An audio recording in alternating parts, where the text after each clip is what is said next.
जैसा कि हम सभी को कुछ वक्त पहले पता ही चला था कि हमारे बीटीएस के प्यारे से मेंबर वी यानी हमारे गुची बॉय एक बहुत ही डेंजरस ट्रेनिंग का हिस्सा बनने जा रहे हैं। इस ट्रेनिंग के बारे में काफी सारी बातें हो रही थी और कई सारे के-पॉप आइडल्स जो पहले भी इस ट्रेनिंग पर जा चुके हैं या फिर कई सारे मिलिट्री सोल्जर्स जो कि इस ट्रेनिंग का हिस्सा बन चुके हैं, उन्होंने भी इस बारे में काफी वार्न किया था कि ये ट्रेनिंग कितनी ज्यादा टफ है। इनफैक्ट कुछ मिलिट्री सोल्जर्स तो बोलते हैं कि अगर उन्हें एक दर्दनाक एक्सपीरियंस रिमेम्बर करना हो मिलिट्री का, तो कोल्ड एक्सट्रीम वेदर ट्रेनिंग उसका सबसे बड़ा हिस्सा होगी। हालांकि दोस्तों, वी अब इस ट्रेनिंग में जाने वाले हैं ये सोचकर कई सारी आर्मीज टेंशन में थी और फिलहाल तो वी की ये ट्रेनिंग शुरू हो चुकी है क्योंकि इसे 6 जनवरी से शुरू होना था।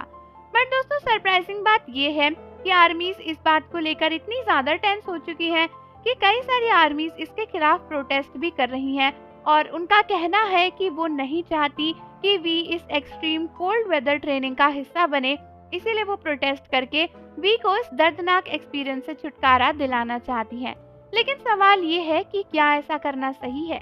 तो दोस्तों, ये बात तो बिल्कुल सच है कि extreme cold weather training South Korea की ट्रेनिंग और मिलिट्री का एक ऐसा हिस्सा है जिसको शायद कोई भी एक्सपीरियंस नहीं करना चाहता होगा, क्योंकि इसमें आपको कैंपिंग करनी सिखाई जाती है और फ्रोजन ग्राउंड्स यानी बर्फ से ढके पहाड़ों को खोदना सिखाया जाता है। ठंड में स्लीपिंग बैग्स में सोना पड़ता है, शर्टलेस होकर बर्फीले पहाड़ों पर एक्सपीरियंस करने पड़ते हैं और ठंड को सहना पड़ता है, बर्फीले पानी से नहाना पड़ता है और ऐसा करने पे तो शायद किसी के सेंसेस ही खो जाए, इतना ठंडा होता है। लेकिन इसका मतलब ये नहीं है कि कोई इसके खिलाफ प्रोटेस्ट करे। सोल्जर्स और मिलिट्री यूनिट्स के लिए ये ट्रेनिंग्स बहुत ही सोच समझ कर रखी जाती हैं, क्योंकि स्पेशल डिपार्टमेंट टीम के वाले ट्रेनर्स को और सोल्जर्स को ऐसी एक्चुअल सिचुएशंस में भी कभी भी सरवाइव करना पड़ सकता है। और साउथ कोरिया डिपार्टमेंट नहीं चाहता कि कल को जब ऐसी कोई सिचुएशन आए सोल्जर्स के लिए तो उन्हें ये तक ना पता हो कि वो वहाँ पर सरवाइव कैसे कर सकते हैं। और ये तो बहुत ही कॉमन चीज है। अगर आपको बहुत ही ज्यादा बर्फीली जगह पर जाना है तो अगर आप एक सोल्जर नहीं भी हो तो भी आप उसकी प्रिपरेशन करोगे और पहले से ही प्रिपेयर होकर जाओगे। तो सोचो, जो सोल्जर्स हम सभी के लिए अपनी जान देश की सरहदों पर गंवाते हैं, क्या उनको ये हक नहीं बनता कि महीनों तक उन्हें जिस बर्फीले एटमॉस्फेयर में रहना है उसकी ट्रेनिंग उन्हें दी जाए?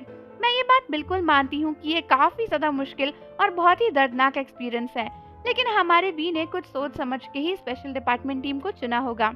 वैसे भी वी ने बताया था कि पाक ह्यून सिक जब स्पेशल डिपार्टमेंट टीम की ट्रेनिंग करके आए थे तो उनके एक्सपीरियंस सुनकर ही वी ने फैसला किया था कि वो इस टीम का हिस्सा बनेंगे। एंड डेफिनेटली उनके उस एक्सपीरियंस में इस कोल्ड एक्सट्रीम वेदर ट्रेनिंग का भी जिक्र रहा होगा। और दोस्तों, अगर वी ने ये फैसला लिया है कि वो इस ट्रेनिंग में जाना चाहते हैं तो उन्होंने सोच समझ के ही लिया होगा। बट कई सारी आर्मीज इसके खिलाफ प्रोटेस्ट कर रही हैं और कह रही हैं कि कुछ ही महीनों बाद वी का डिस्चार्ज है और फिर उन्हें हमारे पास वापस आना है और फिर उन्हें कम बैक भी करना है।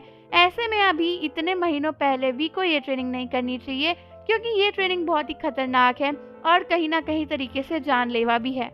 तो कई सारी आर्मीज इसके अगेंस्ट हैं और वो नहीं चाहती कि वी इस ट्रेनिंग में जाए। बहुत सी आर्मीज सोशल मीडिया पर कई सारे हैशटैग्स को भी प्रमोट कर रही हैं, जैसे कि बी सेफ वी या फिर हैशटैग प्रोटेक्ट वी या फिर प्रोटेक्ट तेयोंग। इस टाइप के कई सारे हैशटैग्स ट्रेंड हो रहे हैं और आर्मीज इस बात को लेकर काफी डिटरमिन्ड हैं कि वो वी को इस ट्रेनिंग का हिस्सा ना बनने दे और अगर वी चले भी गए हैं तो उन्हें वापस बुला ले। बट मुझे तो यही लगता है और कई सारी आर्मीज को भी ये लगता है कि इस तरीके से आर्मीज को वी के पर्सनल मैटर्स में इंटरफेयर नहीं करना चाहिए।